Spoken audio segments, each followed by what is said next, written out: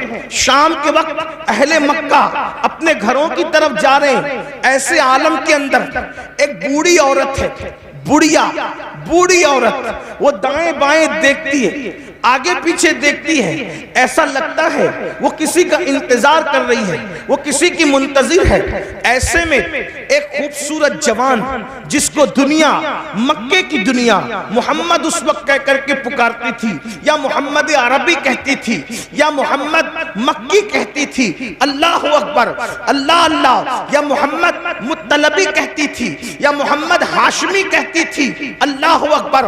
حضور کے نسب کے اعتبار سے, حضور کے وطن کے اعتبار سے, حضور کے دادا کے اعتبار سے, بہرحال میرے آقا اس کے سامنے آ کے کھڑے ہوئے. اس بڑھیا سے پوچھا, بڑی بی کیا بات ہے, کیوں پریشان ہو, پریشانی کی وجہ کیا ہے؟ بڑھیا کہتی ہے, اے جوان میرا سامان نہیں بکا, اور سامان نہیں بکا, شام ہو گئی, لوگ گھروں کو جا رہے, بازار کی رونق ختم ہو رہی ہے, خریدی بکری کرنے والے اب شام کے بعد بازار نہیں آتے, اس لیے مجھے گھر جانا ہے. سامان بکا نہیں, میرے پاس کوئی رقم نہیں کہ کوئی میرا سامان اٹھائے تو اس کو میں عوض دوں, اسی لیے کسی کو ڈھونڈتی ہوں کوئی میری مدد کرے. اللہ اکبر. مسلمانوں, یہ تاریخ کے انمٹ نقوش میں موجود ہے.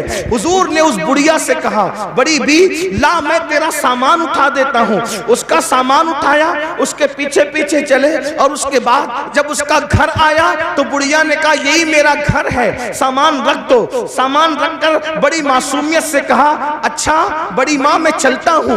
اور بڑھیا نے کہا تو کتنا اچھا, مکے کی زمین پر ایسے لوگ رہتے ہیں, ان میں تو کتنا اچھا, کتنا پیارا, کتنا سادہ.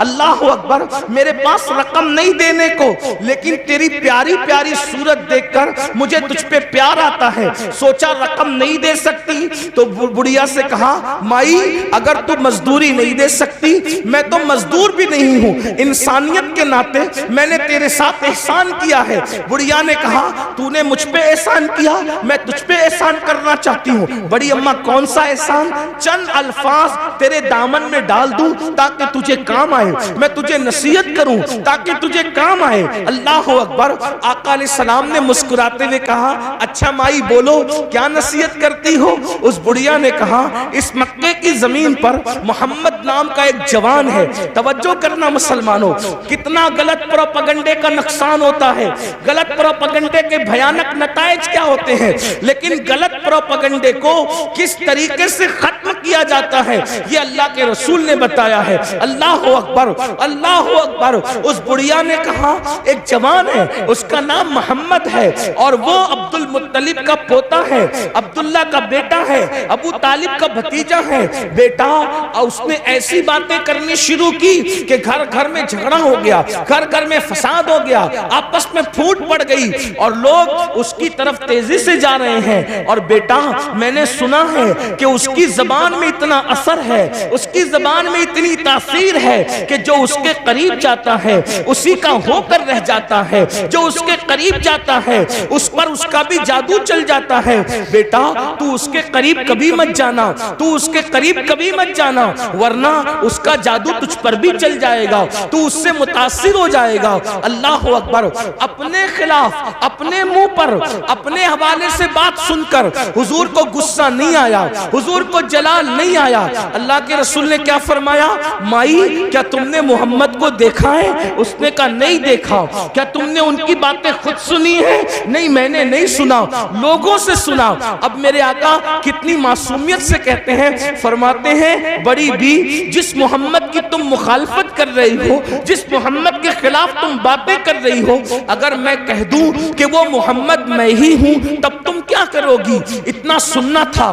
وہ جذبات میں آ کر کہتی ہے, واللہ اگر وہ محمد تم ہی ہو تو میں بھی تمہارا کلمہ پڑھ کے مسلمان ہو جاؤں گا. سبحان اللہ, ماشاءاللہ. غور فرمائیں, واہ واہ واہ, اندازہ فرمائیں.